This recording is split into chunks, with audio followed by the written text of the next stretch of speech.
সুতরাং সন্তান চাইতে হবে কেবল আল্লাহর কাছেই। আপনি নিবিষ্ট মনে আপনার মতো করে নিজের ভাষায় তারই কাছে নেক সুস্থ ও সুন্দর সন্তান কামনা করে দোয়া করতে থাকুন। তিনি আপনার ডাকে সাড়া দিয়ে অবশ্য সন্তান দান করবেন। আসসালামু আলাইকুম ওয়া রাহমাতুল্লাহি ওয়া বারাকাতুহু। পবিত্র রমজানব্যাপী যারা সিয়াম সাধনা করেছেন তাদের জন্য শুভ সংবাদ হলো শাওয়াল মাসের ৬টি নফল রোজা রাখলেই মিলবে সারা বছর রোজা রাখার সওয়াব। এই ৬টি রোজা রাখা মুস্তাহাব। এর ফজিলত বিশুদ্ধ হাদিস দ্বারা প্রমাণিত।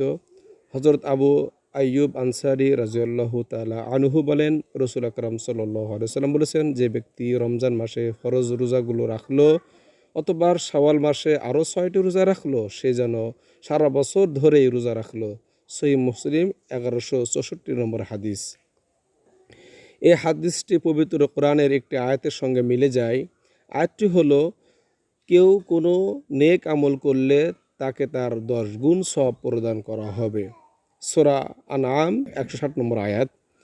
রমজানের এক মাসের ৩০টি রোজা ১০ গুণ হলো, তাহলে ৩০টি রোজার ১০ গুণ হলো, তাহলে এক মাস গুণ ১০, তাহলে আপনার ১০ মাস।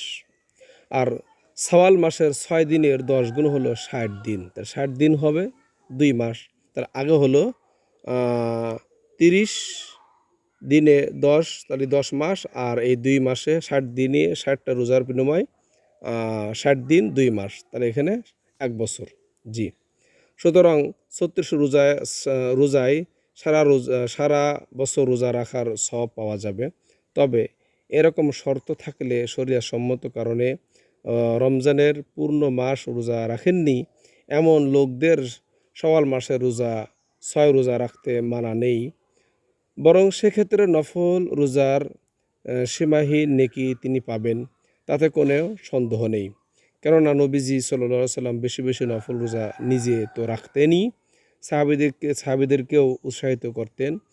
নফল রোজার মধ্যে আছে সাপ্তাহিক ২ রোজা সোম ও বৃহস্পতিবার, মাসিক ৩ রোজা, আইএমএ বীজ তথা চন্দ্র মাসের ১৩, ১৪ ও ১৫ তারিখে রোজা, মহরম ও আশুরা রোজা, শাবান মাসের রোজা, শাওয়াল ৬ রোজা, জিল হজ মাসের প্রথম দশকের রোজা, বিশেষ করে ৯ তারিখের রোজা বিশেষ গুরুত্ব ও ফজিলত বর্ণনা করেন নবী করিম সাল্লাল্লাহু আলাইহি ওয়াসাল্লাম। নফল ইবাদতের সীমাহীন গুরুত্ব বর্ণনা পবিত্র কোরআনে আল্লাহ তাআলা ইরশাদ করেছেন, যখন তুমি ফরজ দায়িত্ব সম্পূর্ণ করবে তখন উঠে দাঁড়াবে এবং তুমি নফলের মাধ্যমে তোমার রবের প্রতি অনুরাগী হবে।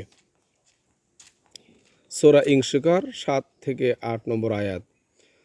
হযরত উবাইদুল্লাহ রাদিয়াল্লাহু তাআলা আনহু হতে বর্ণিত, তিনি বলেন, একদিন রাসূল আকরাম সাল্লাল্লাহু আলাইহি ওয়াসাল্লামকে জিজ্ঞাসা করলাম, ইয়া রাসূলুল্লাহ, আমি কি সারা বছর রোজা রাখতে পারবো? তখন রাসূলুল্লাহ সাল্লাল্লাহু আলাইহি ওয়াসাল্লাম বললেন, তোমার ওপর তোমার পরিবারের হক রয়েছে, কাজে তুমি সারা বছর রোজা না রেখে রমজানের রোজা রাখো এবং রমজানের পরবর্তী মাস শাওয়ালের ৬ রোজা রাখো, তাহলে তুমি সারা বছর রোজা রাখার সওয়াব পাইবে। সুবহানাল্লাহ। তিরমিজি ১৫৩৪ নম্বর হাদিস।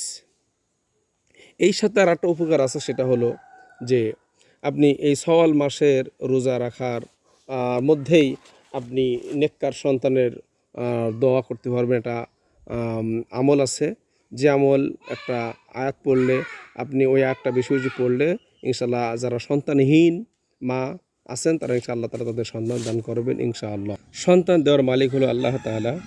আল্লাহ তাআলার কাছে চাইলে ইনশাআল্লাহ পাওয়া যাবে। এই জন্য শাওয়াল মাসের ৬ রোজার মাধ্যমে এই দোয়াটা বেশি বেশি পড়বেন ইনশাআল্লাহ। আল্লাহ যদি চান তাহলে আপনার ইনশাআল্লাহ নেককার সন্তান দান করবেন।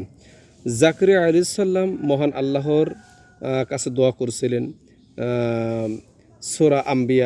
আর স্মরণ করো জাকারিয়ার কথা, আল্লাহ তাআলা আমাদেরকে বলতেছেন, আর স্মরণ করো জাকারিয়া আলাইহিস সালামের কথা, যখন সে তার প্রতিপালককে ডেকেছিল, হে আমার প্রতিপালক, আমাকে সন্তানহীন করে রেখো না, যদিও তুমি উত্তরাধিকারীদের মধ্যে সর্বশ্রেষ্ঠ। এই দোয়াটা আল্লাহ তাআলা কোরআনে দিয়ে দিয়েছেন। এজন্য আমরা সকলে এই দোয়াটা ইনশাআল্লাহ বেশি বেশি পড়ব। সেই দোয়াটা কি, কোরআনের আয়াতে কিন্তু সেই দোয়াটা কি, চলুন আমরা বেশি বেশি শাওয়াল মাসের রোজার মধ্যে আমরা বেশি বেশি সকাল থেকে ইফতারের সময় বেশি বেশি পড়বেন। ইনশাআল্লাহ আল্লাহ তাআলা চাইলে আপনার নসিবে ইনশাআল্লাহ সন্তান আল্লাহ দিতেই পারেন। সুতরাং সন্তান চাইতে হবে কেবল আল্লাহর কাছেই। আপনি নিবিষ্ট মনে আপনার মতো করে নিজের ভাষায় তারই কাছে নেক সুস্থ ও সুন্দর সন্তান কামনা করে দোয়া করতে থাকুন। তিনি আপনার ডাকে সাড়া দিয়ে অবশ্যই সন্তান দান করবেন ইনশাআল্লাহ। সেই আয়াতটা হলো সূরা আম্বিয়ার 89 নম্বর আয়াত, যে এই যে আয়াতের মাঝখান দিকে এখান থেকে আসছে, ওয়া যাকারিয়া ইয নাদা রাব্বাহু রব্বি লা তাযারনি ফারদাও ওয়া আনতা খায়রুল ওয়ারিসিন। এই যে রব্বি থেকে শুরু করে এই যে ওয়ারিসিন এই আয়াত পর্যন্ত, এই রব্বি থেকে শুরু করে এই ওয়ারিসিন পর্যন্ত আমাদের পড়তে হবে বেশি বেশি।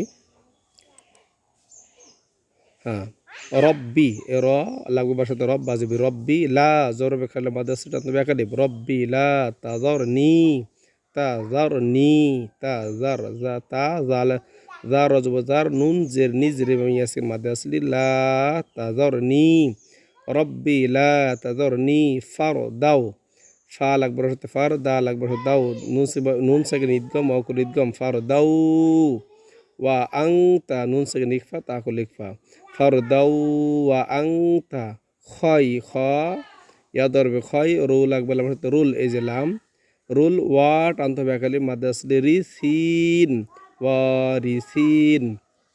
চলো আমরা একটু মুখস্থ করে নিই।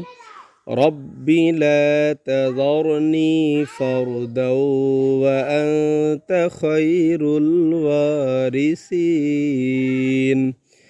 রব্বি লা তাযারনি ফারদাও ওয়া আনতা খায়রুল ওয়ারিসিন। এর অর্থ একটু জেনে আসি আমরা, চলুন।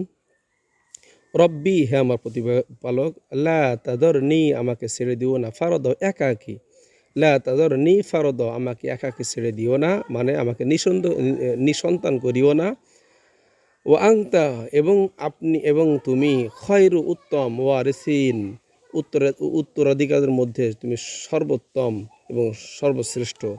হে আমার প্রতিপালক, আপনি আমাকে নিঃসন্তান করো না এবং আপনি উত্তরাধিকারের মধ্যে সর্বশ্রেষ্ঠ। আল্লাহ তাআলার কাছে এই দোয়াটা মাধ্যমে যেন বেশি বেশি আল্লাহকে ডাকতে পারি। রব্বি লা তাযারনি ফারদাও ওয়া আনতা খায়রুল ওয়ারিসিন, যে দোয়াটা জাকারিয়া আলাইহিস সালাম আমাদের নবী বলছে, জাকারিয়া আলাইহিস সালাম করেছিলেন, সেই দোয়াটা এখান থেকে আমরা এই শাওয়াল মাসে ইনশাআল্লাহ এই দোয়াটা বেশি বেশি করবো ইনশাআল্লাহ। আল্লাহ চাইলে ইনশাআল্লাহ যারা নিঃসন্তান আছেন আল্লাহ তাদের সন্তান দিতে পারেন ইনশাআল্লাহ। আল্লাহ আমাদের সকলকে যেন সমস্ত বালা মুসিবত থেকে আল্লাহ যেন রক্ষা করে, সবাই কোন আমিন। ওয়া আখিরু দাওয়ানা আলহামদুলিল্লাহি রাব্বিল আলামিন।